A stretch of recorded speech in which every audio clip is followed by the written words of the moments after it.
Hello friends, welcome to my channel Solving Questions with Gauri Ma'am।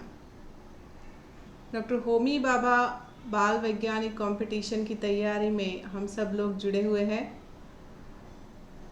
आज के video में हम सॉल्व करने जा रहे हैं पेपर 2020 से लिया हुआ क्वेश्चन जो स्टैंडर्ड 9th के लिए है। आइए देखते हैं क्या क्वेश्चन है। Which of the following nutrients play an important role in the production of chlorophyll in the leaves of plant? Chlorophyll production में इनमें से कौन काम आता है, ये क्वेश्चन है। जिंक, आयरन, फास्फोरस, मैग्नीशियम, ये 4 न्यूट्रिएंट के नाम दिए गए हैं और इसके बाद नीचे ऑप्शन से देखो 1 and 4, 2 and 3, 1, 2 and 3, 2 and 4। ठीक है, तो आपको हमेशा क्वेश्चन को शांति से पढ़ना है। गलती से यही नहीं समझ लेना है कि यही 4 ही ऑप्शंस हैं। समझ रहे हो? तो ये 4 न्यूट्रिएंट के नाम दिए गए हैं और नीचे इनके कॉम्बिनेशन से ऑप्शंस दिए गए हैं। तो आइए देखते हैं क्या है। यहाँ पर मैंने ये इमेज ली हुई है। ये चार्ट हमें मिलने वाला है स्टैंडर्ड 7th के महाराष्ट्र स्टेट बोर्ड के टेक्स्ट बुक में।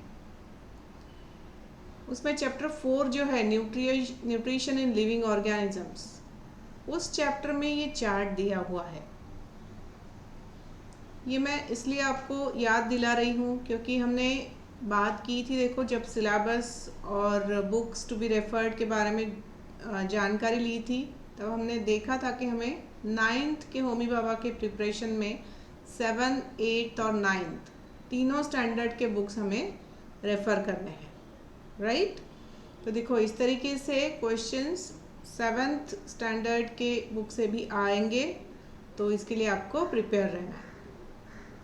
ठीक है, तो यहाँ पर देखो ये चार्ट हमें बताता है role of nutrients and effects of their deficiency on plants. तो इसमें नाइट्रोजन, ये जो न्यूट्रिएंट है, this is important component of proteins, chlorophyll and cytoplasm. इसकी अगर डेफिशिएंसी होती है तो there is a retarded stunted growth, yellowing of leaves. दूसरा न्यूट्रिएंट है phosphorus, this is use for the conversion of light energy into chemical energy.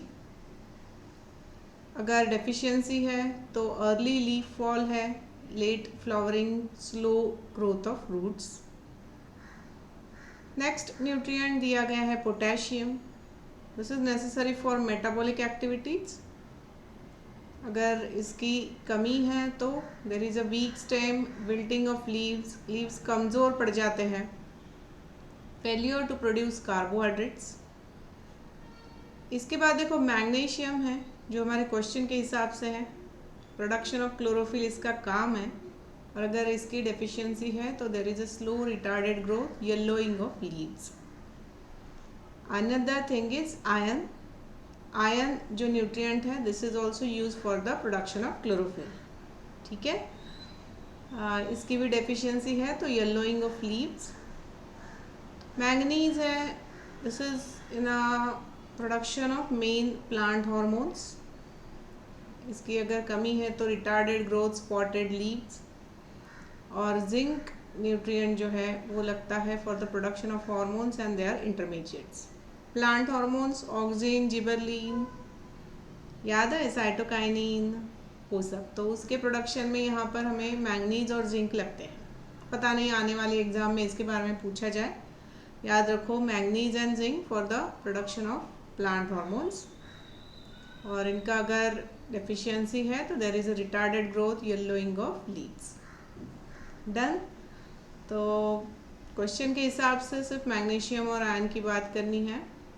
This is use for the production of chlorophyll. तो यहाँ देखो iron and magnesium 2 and 4 option D में दिया गया है, तो आंसर बन जाएगा ऑप्शन डी, राइट। ठीक है, इसके साथ आज का वीडियो यहाँ कंक्लूड कर रही हूँ। यहाँ पर मैंने अपना जीमेल आईडी शेयर किया हुआ है, अगर आपको किसी टॉपिक पर वीडियो चाहिए, किसी क्वेश्चन का वीडियो सोल्यूशन चाहिए, तो आप मुझे ज़रूर शेयर कर सकते हो। All the best, thanks for watching.